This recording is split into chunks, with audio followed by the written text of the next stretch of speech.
Buenas tardes, hermanos. Como cada miércoles estamos aquí para alabar y bendecir el nombre de nuestro Dios. Y bueno, en primer lugar espero que estéis bien, que aunque estemos un poco cansados de los trabajos y los quehaceres diarios, tengamos este tiempo para dedicarlo a lo que de verdad importa, que es el de alabar y bendecir el nombre de Dios, que para eso fuimos creados y a eso estamos llamados a hacer.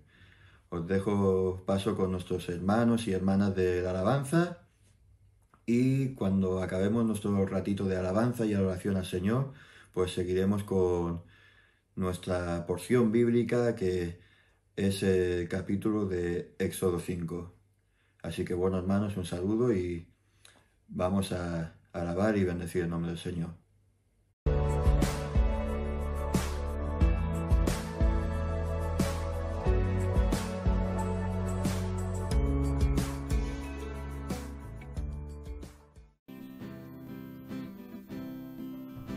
Me acerqué a la fuente de vida, al agua que quita la sed. Fui saciado y rebosa mi vaso para dar. Me acerqué a Jesús sanador, quien liberta, restaura y da paz. Y al instante mi vida cambió y mi casa es ahora su hogar. Ya no soy el mismo, jamás podré serlo ya. Un solo momento y su mano extendida me transformó. No quiero volver atrás, me extiendo a lo porvenir. Mi culpa en la cruz con su sangre limpió, una nueva pasión con su nombre me dio. Él me transformó, Él me transformó. Ya no soy el mismo, jamás podré serlo ya. Un solo momento y su mano extendida me transformó. No quiero volver atrás, me extiendo a lo porvenir. Mi culpa en la cruz con su sangre limpió, una nueva pasión con su nombre me dio. Él me transformó, Él me transformó. Mi culpa en la cruz con su sangre limpió, una nueva pasión con su nombre me dio. Él me transformó, Él me transformó.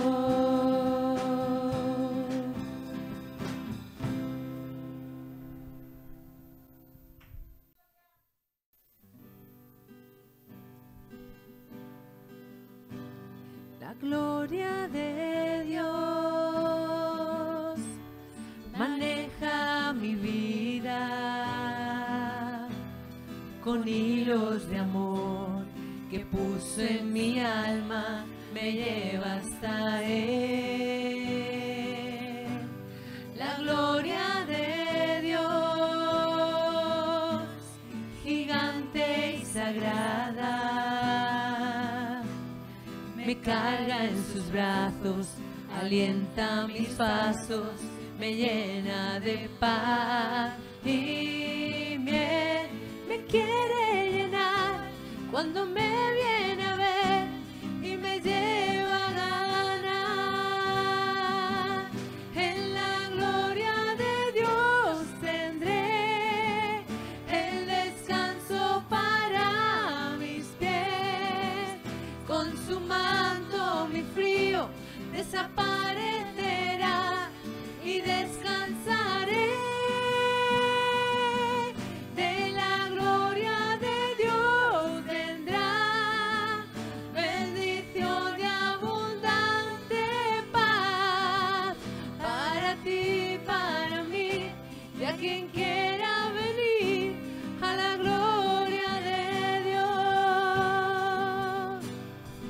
gloria de Dios maneja mi vida con hilos de amor que puso en mi alma, me lleva hasta Él. La gloria de Dios, gigante y sagrada, me carga en sus brazos, alienta mis pasos, me llena de paz y miel. Me quiere llenar cuando me viene a ver y me lleva a ganar. En la gloria de Dios tendré el descanso para mis pies. Con su manto mi frío desaparecerá y descansaré. De la gloria de Dios tendrá bendición de abundante paz para ti, para mí y a quien quiera venir a la gloria de Dios. Para ti, para mí y a quien quiera venir a la gloria de Dios. Para ti, para mí y a quien quiera venir a la gloria de Dios.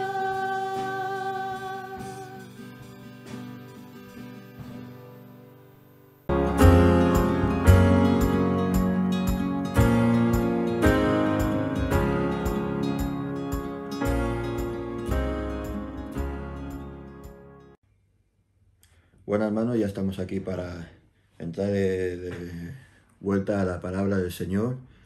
Y bueno, el título de la predicación es La gran audiencia. ¿Y de qué vamos a tratar? Pues para poner ejemplos prácticos, vamos a ver unos pequeños ejemplos. Por ejemplo, muchas veces hemos tenido miedo en una entrevista de trabajo o en una entrevista con nuestro jefe, ya que nos podemos sentir muchas veces inseguros pensando en que según lo que contestemos, según lo que digamos, nos van a poder sacar del trabajo, nuestro jefe puede pensar mal o no accederemos a ese puesto de trabajo que muchas veces deseamos y queremos obtener. También otras veces cuando estamos ante compañeros nuestros de trabajo, de nuestros círculos sociales, hemos tenido a veces mucho miedo o incluso vergüenza de llamarnos cristianos por el qué dirán o cualquier cosa que tengamos en nuestra mente que a veces nos causa temor o preocupación y puedan pensar, mira, ya está este santurrón con el cuento de Jesús de nuevo. Y el relato que tocaremos hoy en Éxodo 5 del 1 al 10, tenemos un relato de dos personas que eran igual que tú y que yo, y que al igual que nosotros en muchos aspectos y en muchas áreas de nuestra vida, ellos se tuvieron que enfrentar a una entrevista, con la peculiaridad que esa entrevista podía costarles la vida. En Éxodo 5 del 1 al 10 dice lo siguiente: Después Moisés y Aarón entraron en la presencia de Faraón y le dijeron: El Señor Dios de Israel dice así: Deja ir a mi pueblo para celebrarme fiesta en el desierto. Y Faraón respondió: ¿Quién es el Señor para que oiga su voz y deje ir a Israel? Yo no conozco al Señor, ni tampoco dejaré ir a Israel. Y ellos dijeron: El Dios de los hebreos nos ha encontrado. Iremos pues ahora, camino de 3 días por el desierto, y ofreceremos sacrificios a Jehová nuestro Dios, para que no venga sobre nosotros con peste o con espada. Entonces el rey de Egipto dijo: Moisés y Aarón, ¿por qué hacéis cesar al pueblo de su trabajo? Volved a vuestras tareas. Dijo también Faraón: He aquí el pueblo de la tierra es ahora mucho, y vosotros hacéis cesar de sus tareas. Y mandó Faraón aquel mismo día a los cuadrilleros del pueblo que tenían a su cargo y a sus capataces, diciendo: De aquí en adelante no daréis paja al pueblo para hacer ladrillo como hasta ahora. Vayan ellos y recojan por sí mismos la paja. Y les impondréis la misma tarea que hacían antes, y no les disminuiréis nada, porque están ociosos y por eso levantan la voz diciendo, vayamos y ofrezcamos sacrificio a nuestro Dios, y agrávese la servidumbre sobre ellos para que se ocupen de ella, y no atiendan a palabras mentirosas. Y saliendo los cuadrilleros del pueblo y sus capataces hablarán al pueblo diciendo, así ha dicho Faraón, no os doy paja. En primer lugar, lo que podemos ver es la valentía de Moisés y Aarón. La valentía que ellos tuvieron. Ellos no se presentaban ante un presidente o un ministro cualquiera, sino que se presentaban, según las tradiciones egipcias, ante un dios. Las dinastías provenientes de los Genshuor, según la tradición egipcia, según su mitología, eran aquellos hijos de Horus, hijos de los dioses provenientes de las estrellas que les dieron conocimientos al hombre y que establecieron en la tierra su propia dinastía, medio divina, medio humana. Y los faraones, en resumen, eran las divinidades, los hijos de esos dioses venidos del cielo. Y la palabra de esos faraones era la ley, y podían hacer y deshacer sin que nadie les hiciese frente. Faraón podía caminar, matar a un guardia de su palacio y nadie se opondría a él. Y podemos ver aquí como el Espíritu de Dios, el Espíritu Santo, estaba con Moisés y Aarón, ya que ellos no temían ni a Faraón ni a nadie, sino solo temían a Dios. Y esto es lo que nos dice la Escritura en 2 de Timoteo 1, del 7 al 8. Dice así: porque no nos ha dado Dios espíritu de cobardía, sino de poder, de amor y de dominio propio. Por tanto, no te avergüences de dar testimonio de nuestro Dios ni de mí, preso suyo, sino participa de las aflicciones por el Evangelio, según el poder de Dios. Y es que Dios nos ha dado su poder y nos dice que Dios estará con nosotros. Y Moisés y Aarón, cuando estaban ante Faraón, lo tenían claro. Nosotros hemos sido muchas veces testigos de los milagros de Dios, hemos sido testigos de sus señales y prodigios, y aún en la mayoría de los casos podemos andar con temor en nuestra vida. Nos da miedo decirle a la gente que no llega a tener ni la mitad de poder ni la mitad de influencia que Faraón, que Jesús es nuestro Dios. Y que por mucho que se esfuercen en apartarnos de Dios, y por mucho que a esas personas que le hablamos le den la espalda, Jesús es nuestro único Rey y Señor. Y la valentía que tuvieron Moisés y Aarón la cultivaron y fortalecieron por estar en relación continua con Dios. Así como Pablo y Timoteo tenían esa valentía por estar cada día un rato a solas con Dios.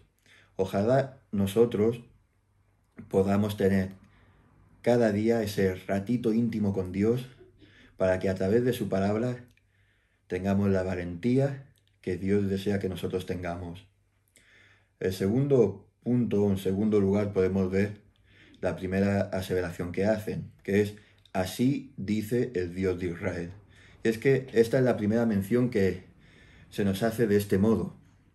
Y es que Dios antes se presentaba como el Dios de sus padres, el Dios de Abraham, de Isaac y de Jacob. Y ahora Dios ya deja de ser el Dios de una sola familia y pasa a ser el Dios de una gran nación. Pasa a ser el Dios de Israel. Y es que esta aseveración significaba que desde el más grande hasta el más pequeñito del pueblo de Israel le pertenecían a Dios y no a Faraón ni a ningún otro. En Hebreos 11:16 dice la palabra de Dios: no se avergüenza de llamarse Dios de ellos, porque les ha preparado una ciudad. Del mismo modo que nosotros somos ese Natsat, ese injerto, que es un título que también se le dio a Jesús, que en español no nos dice mucho, pero cuando Jesús nació en Belén y cuando decían Jesús de Nazaret, Nazaret, Natsat, hebreo, es un injerto que cuando los que saben, por ejemplo, mi abuela Rosa, que sabe de plantas, lo sabe mejor que yo, que cuando a una plantita esta mala le pueden cortar y injertar esa planta en un tiesto bueno y vuelve a brotar la planta y vuelve a vivir. Y es que Jesús es el Jesús de Nazaret, es el Jesús que gracias a él nosotros, los gentiles, pudimos injertarnos al pueblo de Dios, al pueblo de Israel. Y Dios en ningún momento se avergüenza de llamarse Dios nuestro. Pero ¿qué de nosotros? Nos avergonzamos muchas veces de llamarnos cristianos, nos avergonzamos de dar testimonio. ¿Qué pasa con la gente que nos rodea? Que ni siquiera saben que pertenecemos a otro mundo, ya que no somos de este, pertenecemos al mundo celestial, a la casa de nuestro Padre. ¿Es que acaso somos nosotros cristianos encubiertos, como si fuésemos cristianos del servicio secreto, que nadie tiene que saber nuestra identidad?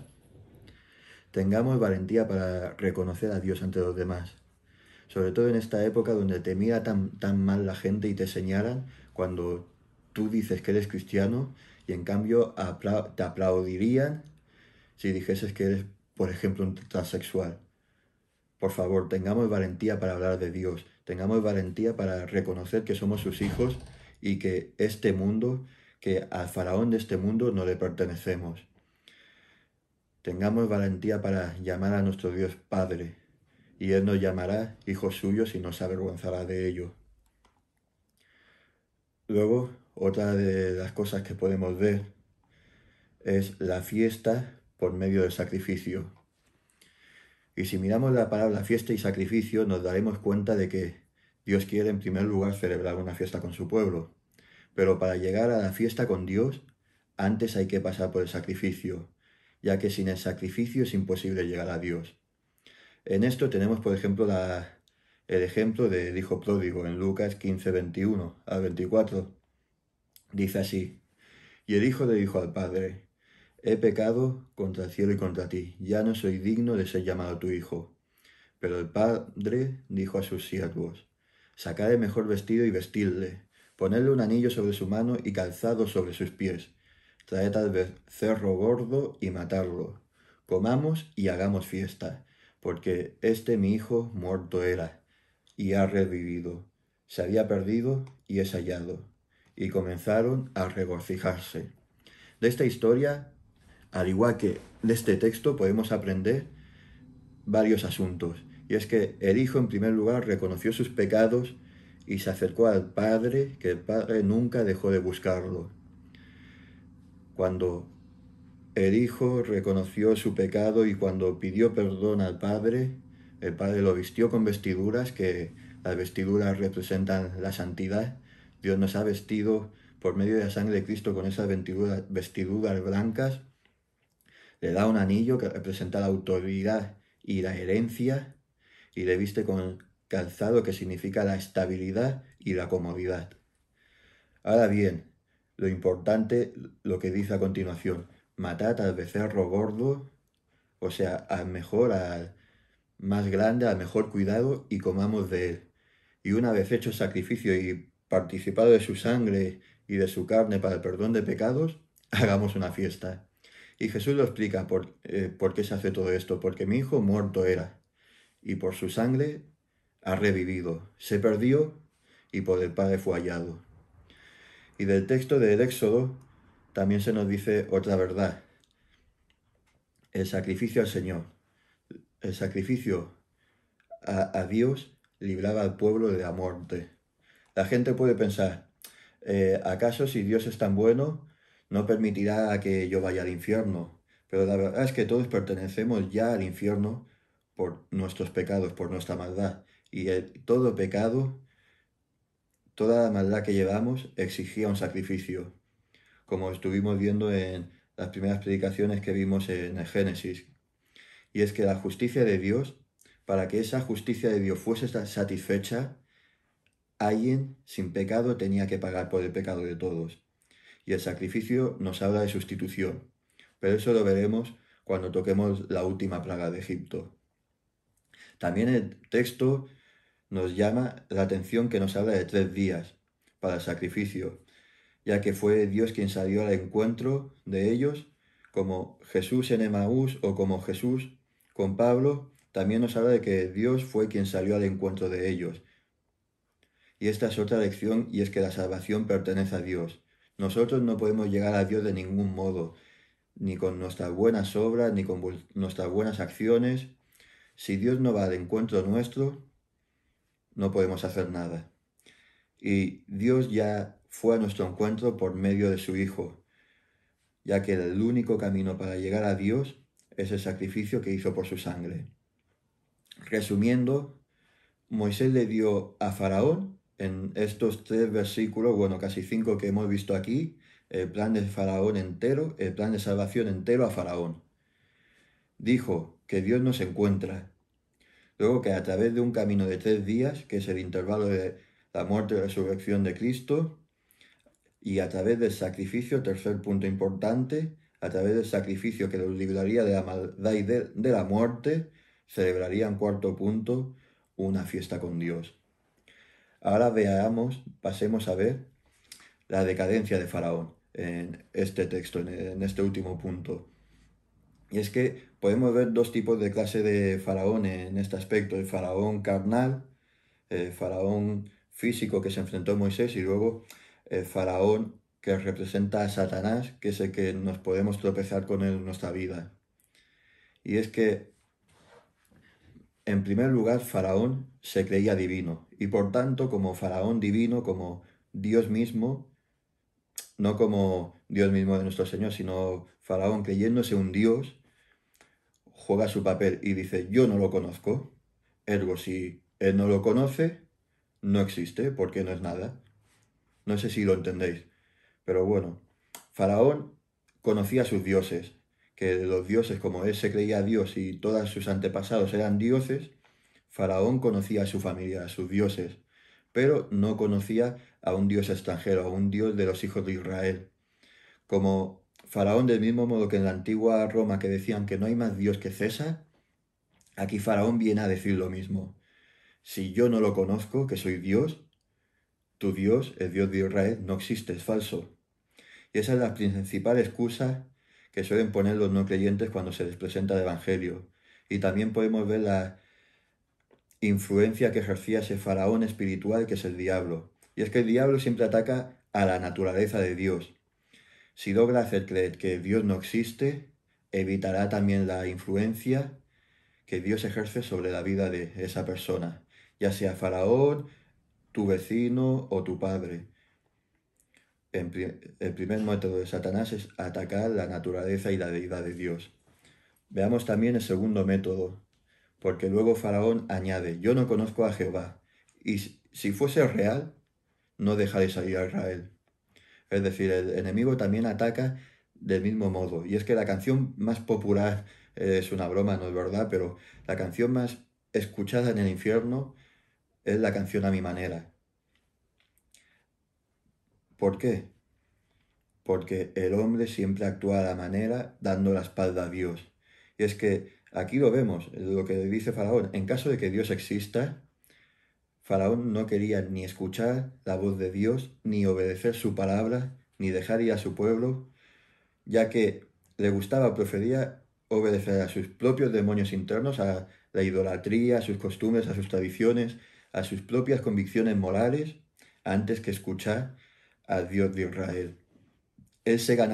Faraón se ganaba el cielo a su manera, por sus obras, como hoy en día pasa con mucha gente que no reconoce la manera de Dios.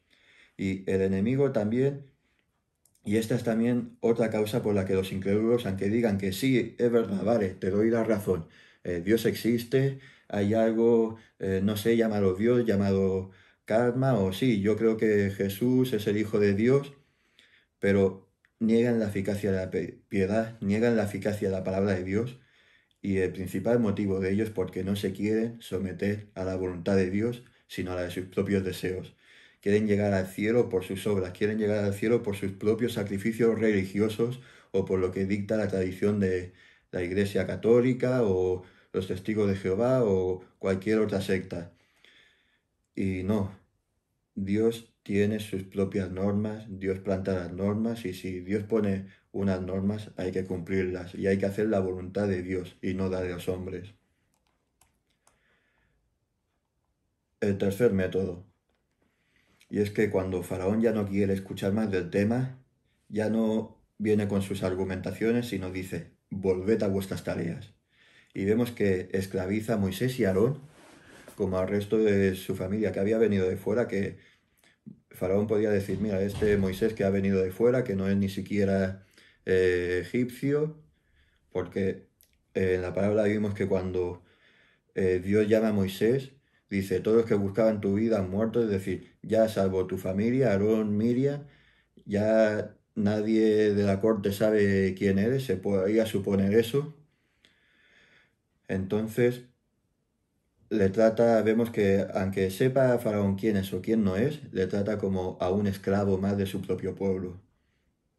Le trata como un esclavo más. Y en pocas palabras, lo que les dice es, vete tú a lo tuyo y yo me quedo a lo mío. Y este es el tercer método también que usa el enemigo con los incrédulos. Y es, Dios, no te metas conmigo y yo no me meto contigo. Es como cuando nos dicen de, bien, acepto que eres cristiano, acepto que sí, Jesús es tu Dios, pero ya está, no menciones más su nombre ante mí, o déjame en paz, eres muy pesado, que yo ya hago las cosas a mi manera y tú vete con tus cuentos a otra parte. Y eso es lo que básicamente con volved a vuestras tareas dice Faraón. Por último, vemos también el materialismo de Faraón. Y es que el materialismo, el dinero, era el auténtico dios de Faraón. Y todo lo que le importaba a Faraón era el money, el cash. Y era la principal razón y el principal motivo por la que no escuchaba a Dios. Y el Dios de muchas personas es el mismo, el Dios del dinero, el Dios Mamón, según los filisteos. Y es que ese Dios es el cual por el que mucha gente trabaja y se afana y dedica toda su vida, todo su tiempo, quitando el tiempo a la familia, quitando el tiempo a Dios y dedican toda su vida a ganar dinero. Y vemos que el Dios de Faraón era este. Y es más, Faraón, eh, con sus propios intereses, aumenta la carga al pueblo para que no puedan adorar a Dios y para hacer del ver que no hay otro Dios más que el Faraón. Y tener otro Dios que no sea Faraón era mala idea, porque se aumentaría la carga aún mucho más.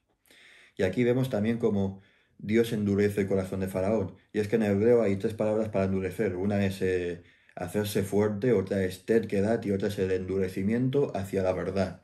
Y cuando vemos que Dios pone que endureció el corazón de Faraón, Dios no hace malo a nadie, sino que vemos que en Génesis 6:5 nos dice que el corazón del hombre es siempre malvado.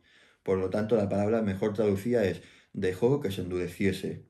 Dios no empeoró a Faraón, sino que rehusó frenarlo de su propia tendencia natural hacia el mal. Y vemos que hay mucha similitud con lo que nos dice en 1 Romanos 26-28, y es que Dios aquí en estos textos también se abstiene de intervenir y entrega a los pecadores a su propia mente reprobada para que hagan sus desviaciones y perversiones. De igual modo, el hombre natural que una vez rechaza la gracia de Dios que se le presenta, se vuelve a su locura, a su insanidad mental, y en ese momento, sin que él lo sepa, se entrega a los poderes ocultos y de las tinieblas. Veamos el ejemplo de Nabucodonosor. Cuando él se entrega a su propia carnalidad, por mucho que haya visto el ejemplo de Daniel, él ve lo grande, pasea por sus jardines y dice, mira lo grande de mis castillos y mira lo grande de mis jardines y mis ejércitos, es que yo soy una majestad, yo soy el Dios de casi toda la tierra. Y en ese momento Dios permite que el espíritu de la locura se adueñase de Nabucodonosor y se apodere de su vida para acabar que comiese como una bestia de campo, que se comporte como un animal salvaje y todo por ser desafiante a Dios y rechazar la verdad. Y Faraón aquí actúa del mismo modo que también actúa Satanás. Es decir, Faraón agravó las cargas del pueblo de Israel. Y aquí cuando vemos que el enemigo, Satanás, vemos que nosotros somos fieles a Dios, que somos fieles a la palabra, muchas veces vienen cargas sobre nuestras vidas que decimos, ostras, ¿cómo nos puede pasar esto? Que ni me lo esperaba. Pero es la mano del enemigo. El enemigo quiere hacer que te desvíes de Dios, que te apartes del camino de Dios, y él va a usar todos los medios disponibles para hacer realidad que tú te apartes del Señor. Y ese es el objetivo del diablo, desviar del propósito de Dios aún a sus escogidos, como dice la palabra de Dios. Moisés, cuando Faraón le dice, volved a vuestras tareas, podía haberse rendido y decir, ya está, lo he intentado al menos, he perdido, me escapo de aquí y al menos me salvo yo. Pero vemos que el espíritu que ardía en el corazón de Moisés, que tiene que ser el mismo espíritu que tiene que arder en nuestros corazones, que es el que nos levanta cuando estamos derrotados, porque aunque estemos angustiados no estamos derrotados y aunque estemos perseguidos no estaremos jamás desamparados porque Dios está con nosotros. Vemos que Moisés se levanta, pero no voy a adelantar acontecimientos. Volvemos al texto. Faraón trata de robar a Moisés a través de esas cargas, la paz que Dios le había dado y el propósito que Dios le había dado, y encima las agrava. Y en nuestras vidas, en la iglesia, podemos ver, lo hemos visto y lo veremos también, desgraciadamente, que hay hermanos que creíamos que eran inmaculados, cómo se vuelven a los deseos de la carne, cómo se alejan de la verdad, y no momentáneamente, porque nos puede pasar a todos, sino se alejan de Dios para siempre. Y muchas veces creemos de, ostras, ¿cómo que pasa esto? Si es que la salvación no se puede perder. Y algunos ponen ejemplos malos, tanto de la palabra como de vida de las personas, desgraciadamente, de, mira, es que si se han alejado de la palabra y había aceptado al Señor, hasta había sentido el Espíritu Santo y se había puesto a llorar y danzar, y ahora se aleja y se ha hecho budista. Pero todo esto vemos que Jesús ya lo explicó en la parábola del sembrador. Y es que muchas veces cae la semilla que es la palabra de Dios en la tierra, que somos tú y yo, y luego vienen los demonios, que son las aves, y se las lleva. En Marcos 4:15 dice, y estos son los que juntos camino, en quienes se siembra la palabra, pero después la oyen, y enseguida viene Satanás y quita la palabra que sembró en sus corazones. O también hay muchas veces que tienen un poquito más de crecimiento, y como la que es plantar entre los espinos, que cuando crecen los espinos, que es la dificultad, que es la prueba, ahoga el fruto y muere la semilla. Pero que la semilla entre en tu corazón no significa que seas salvo, solamente significa que se ha dado un paso. La semilla tiene que crecer y dar fruto. La palabra pone, por sus frutos lo conoceréis. Y también tenemos el ejemplo del trigo y la cizaña, que solamente se distingue cuando ya ha crecido, y entonces Jesús dice, ahora arrancar la cizaña, apartarla del trigo y echarla al fuego. Y en Mateo 12, 43, 45 vemos también que se nos dice lo mismo, que cuando la palabra de Dios, cuando el Espíritu Santo limpia tu casa, cuando esa semilla ha llegado, que es la palabra por medio del Espíritu, nos limpia la casa de nuestros corazones, pero no recibe al huésped, que es Jesucristo. Vienen espíritus peores para que te endurezcan más. La hallan limpia de como era desordenada y vacía antes.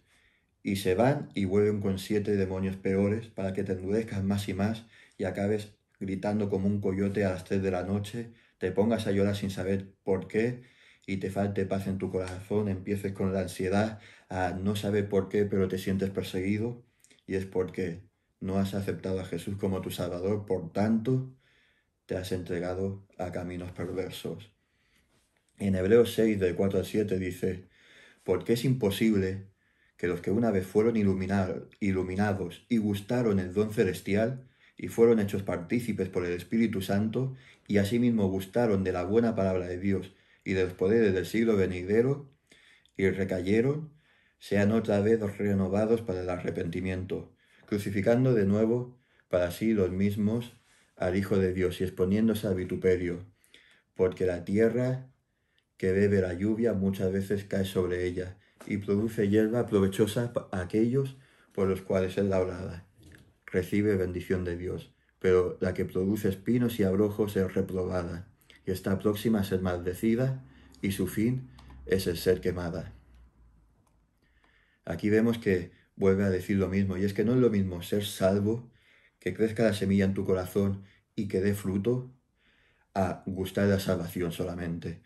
Gustar es como, para que me entendáis, es como, el original griego vendría a ser como una cata de vino en la cual lo pruebas, te enjuagas y escupes el vino. Puede gustar, hasta puede gustar la salvación por un tiempo, puede gustar, hasta dice el texto que estos canallas hasta han gustado del Espíritu Santo, pero no han aceptado el señorío de Cristo sobre su vida. Y si no aceptas el señorío de Cristo en tu vida, si no bebes su sangre ni comes de su carne, la palabra dice que no entrarás al reino de Dios. Y no serás salvo de las llamas del infierno.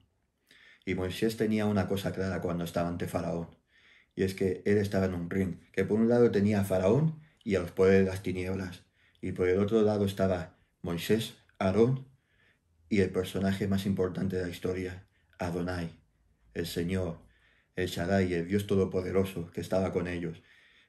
Y Moisés y Aarón lo tenían claro, y es que por mucho que el enemigo, que por mucho que Faraón agrave las cargas, no reconozca a Dios, mayor es el que está con nosotros que en contra de nosotros. Para acabar ya, recordemos lo que el Espíritu nos dice hoy, y es que en primer lugar, como cristianos, como pequeños ungidos, como iglesia, como los llamados afuera de este mundo, somos los testigos de Jesús, y Jesús quiere que seamos sus testigos. Así nos lo manda Él. Luego, llevemos el mensaje de salvación a los demás para que a través del sacrificio puedan participar de la fiesta que Dios nos tiene preparado. Tengamos en mente que somos el pueblo de Dios y que nos avergüenza de ser llamado nuestro Padre.